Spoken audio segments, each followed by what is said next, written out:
Ситуацията в началото на новия парламентарен сезон ми прилича на една ситуация от декември 1989 година. Действието се развива в съседна Румъния. Диктатора Чаушеску на 100% владее службите. На 100% владее полицията, на 100% владее армията, на 100% владее медиите, на 100% владее държавния апарат.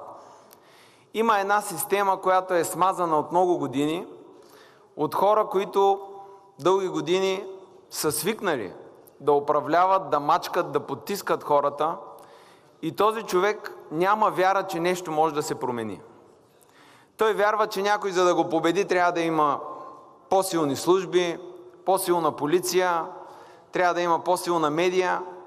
Това обаче, което се случва на една трибуна, когато той изнася реч пред събралото се мнозинство, по същия начин, като управляващите, той каза колко е добре Румъния в това време, колко хората го подкрепят, всичко колко е наред, как нещата са прекрасни, как той работи за хората, как много години е имал работа.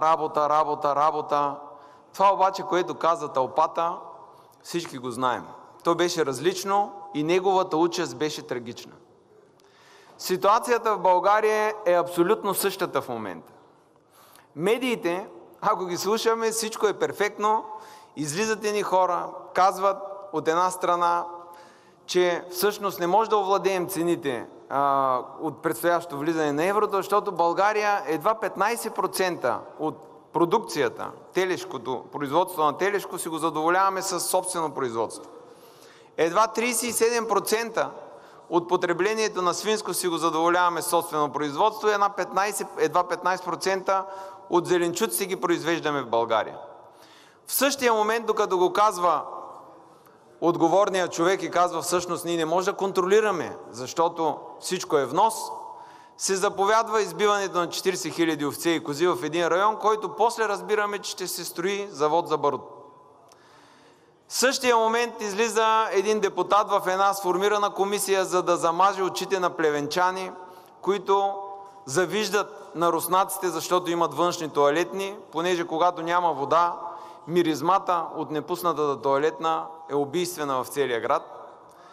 И това нещо, което се случва, е, че по време на тази комисия, която цели отново да замаже очите на хората, отива и казва на един земеделец, един производител на зеленчуци, от тези, които могат да контролират и може да даде евтина храна, крадец на вода.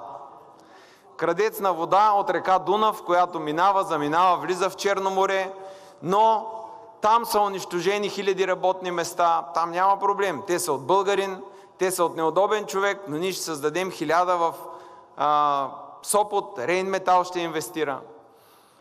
Когато един човек се разходи из България, а не да обикаля по Дубай и Гърция, ще види каква е ситуацията.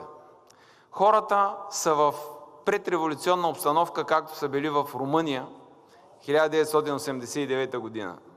На тях не им се слушат празни приказки. Те искат просто елементарно да има вода. Искат елементарно някой да загаси пожара. Искат елементарно да работи съдебната система.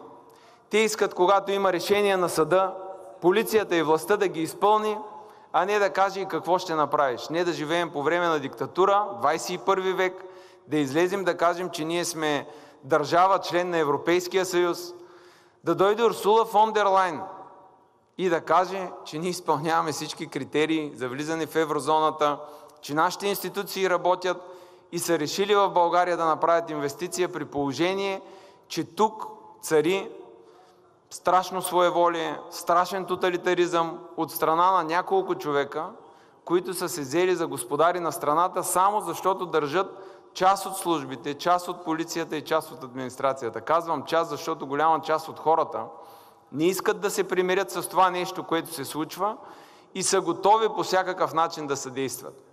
Това се видя с фалшивата новина за изключения GPS на самолета, заглушените от руските служби сигнали.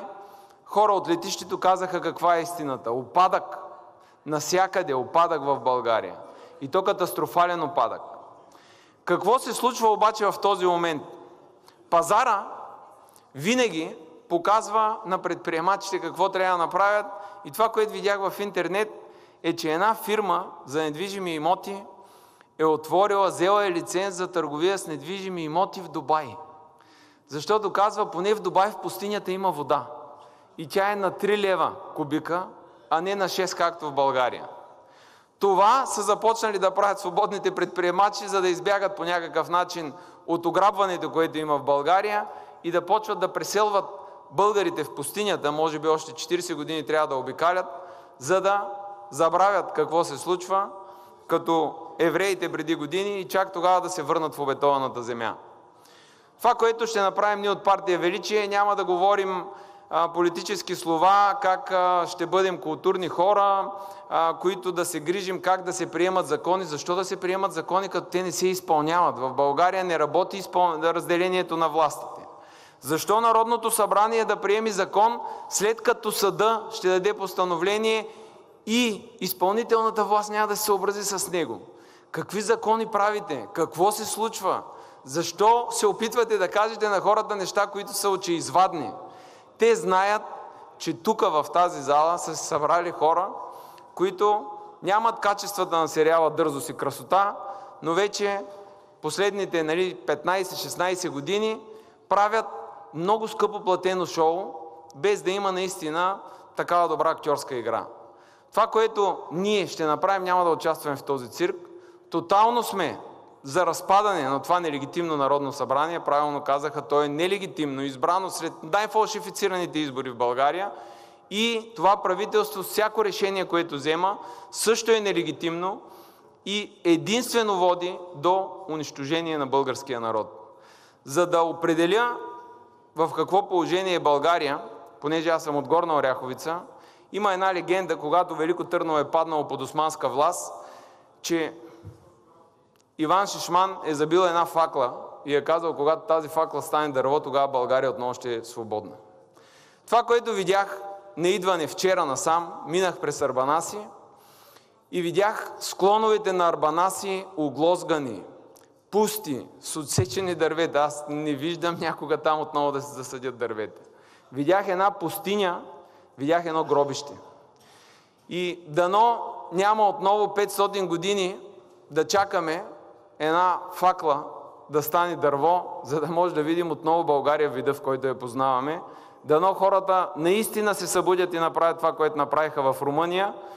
Ще сме щастливи, дори ние да сме от потърпевшите, защото всички тук заслужаваме това, което народът действително си мисли за нас. Така че ние сме изцяло против всяко решение.